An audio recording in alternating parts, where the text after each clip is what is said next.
It's a vibe, man. When you burn that rubber and you turn your music up, it's the best shit ever. You can't even hear your car, you just hear all the music and just slide.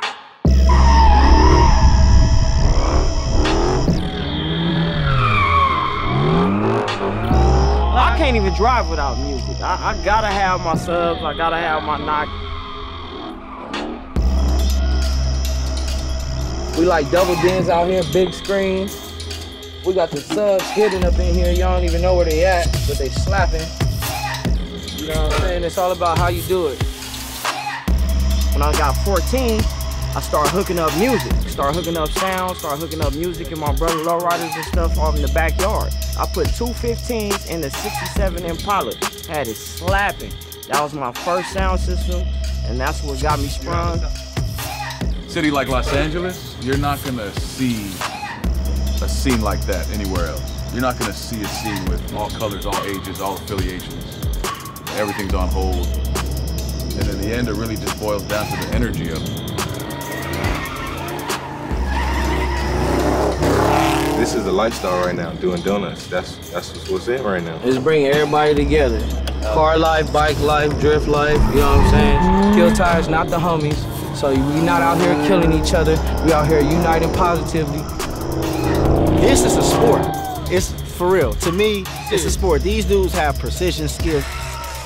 It takes a skill to do this, and all the people standing out here watching with their cell phones, you have a responsibility to them.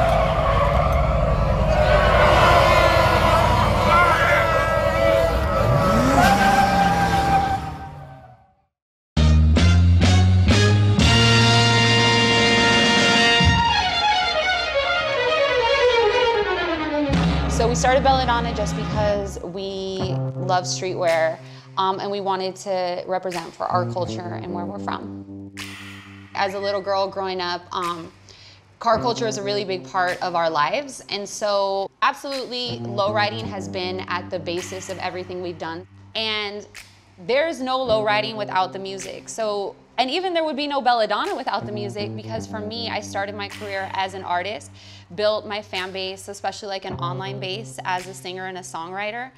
And everything that I've always done has really revolved around lowriding culture and the music that's played in the car, which is predominantly like oldies, funk, West Coast hip-hop. You just grow up listening to oldies. Like, you know, that it just keeps passing down. Even to this day, we still listen to oldies, and they're the same ones. So I feel like oldies, funk, same freestyle, it's all the same format, and it doesn't really, we kind of stay true to it. I think that other artists have, you know, come about, and, you know, I feel like Lala's one of them that kind of has taken that style and modernized it or put her spin on it, but it's all pretty much the same foundation, and I kind of love that. I went to parties where I listened to house music and techno.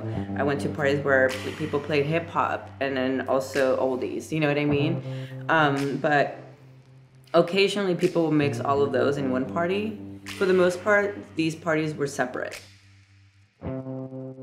My events, you know, I invite everyone. More queers are starting to show up, which is beautiful, you know? And not just because I'm queer, but it's also like these families have queer kids, you know what I mean? And yeah. I want them to feel included and also embrace the history that they're being raised with. You know, like these are their parents that have these beautiful lowriders, and we're queer, I'm queer, you know what I mean? And I'm part of this culture as well.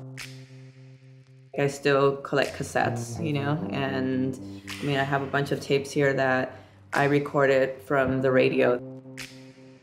And I still listen to that cassette now, you know, so it's really cool, yeah. So, and even with the work that I'm doing, I'm preserving that. Art is not just for one type of person, you know, art is for everyone. And that's what I wanted to do with LACMA's page. I wanted to bridge these worlds. I started posting photos for my own collection, and then I asked people to submit photos to the page, and I was very like specific. I said 90s and back, meaning pre-internet, pre-selfies, and like photos that people had in a shoebox or an album, you know. And the page grew, and it just took off completely, like just really fast. And now it's like I have like over, I think like 130,000 followers.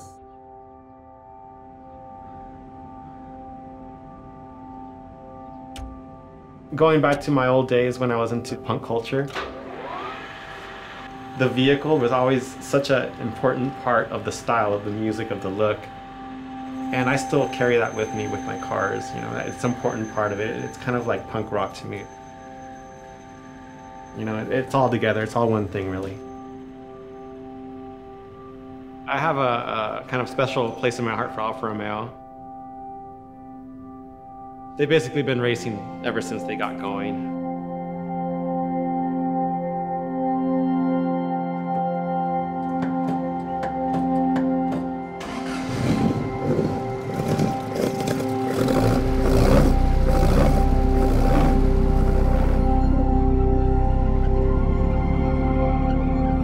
Sometimes I'll throw on a record in the morning, you know.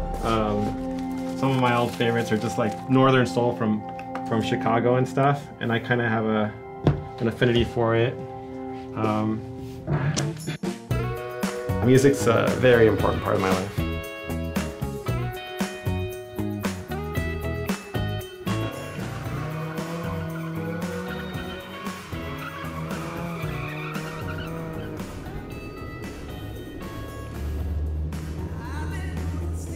Getting up early, it allows me to get in the shop and get some work done and kind of get a head of steam on things before all my employees show up.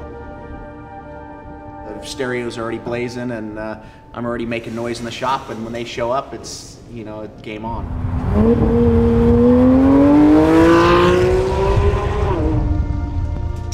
You know, first thing in the morning, I'm cranking old, you know, Scorpions or Ozzy. Good classic rock, you know, there's nothing like Zeppelin at 4 a.m. in the morning.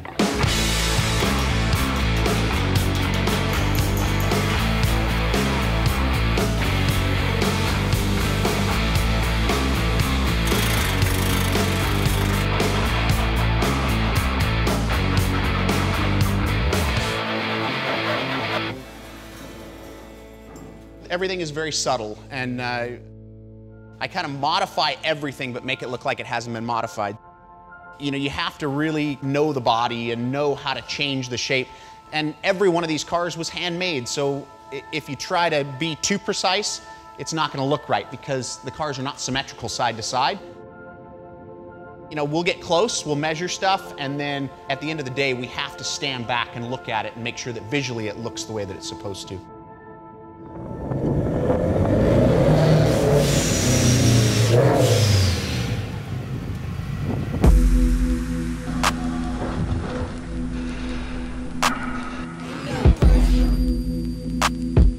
Definitely wide open. I mean, if you come here, we work late nights, sometimes 8 p.m., and you'll hear that hardcore gangster rap music. And it can switch. Throughout the years, we've been meeting a lot of great people. A lot of my customers, they actually become really good friends. Homies, I guess you could say, because we have this passion for cars.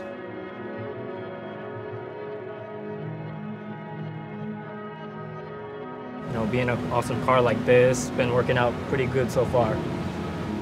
It's like second nature, you know, just throw my chair in and then, yeah, just zip on out of here.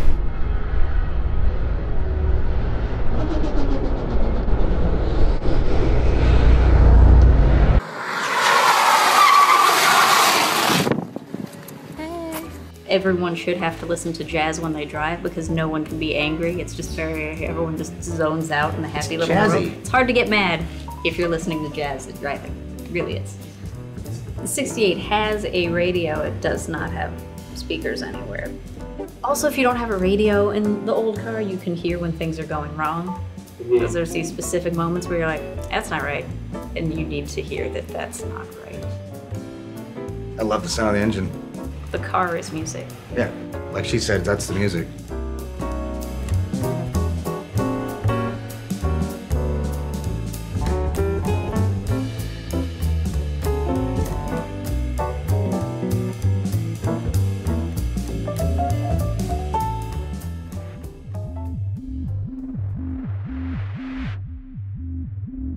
My first lowrider I bought in 1989. It was a 1964 Impala. We took it apart right there on the street. Just the body and the engine and a milk crate in it for me to drive it. And that was in the early 90s. And ever since then, that same Impala, I redid like 4 or 5 times. And this is it. When Eazy-E started rapping about, you know, cruising down the street in my 6'4", like, that's when it went crazy. When it's time to go slow and go cruising and, you know, get a couple inches off the ground, that's when I take out Blue Velvet. I pretty much play the music for the style of car it is. In this one I play like funk and hip hop. It's a lot cooler and safer to drive around the lowrider nowadays, and to dress however you want to dress, play the music you want to play, and do all that.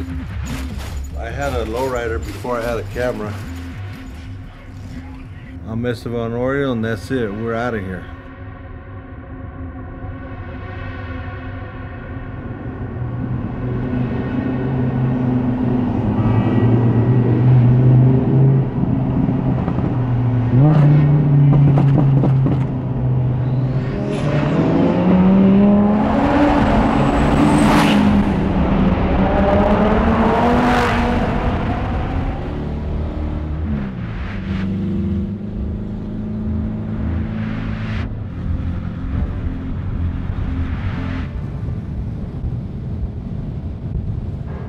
As I started building these cars, I didn't want to clutter up the car with a stereo system because I think that it just adds too much wiring and it adds too much electronics in something that's kind of raw and pure.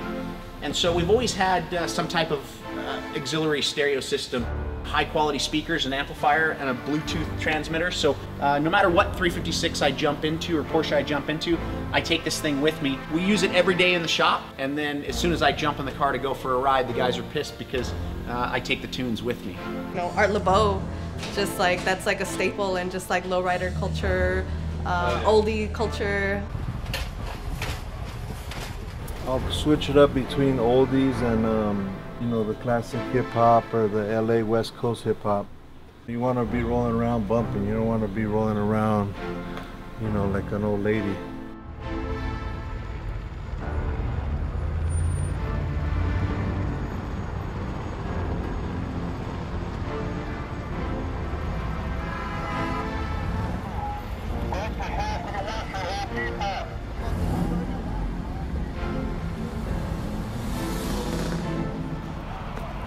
How we do it. We come right in the middle of the street. We block it off. Watch out, watch out, watch out. No. They gonna stop. Look, they gonna stop.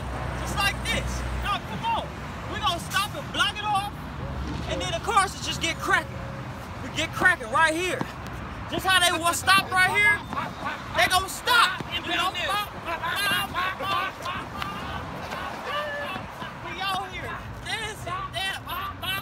Take it all the way down the street. You know what I'm saying?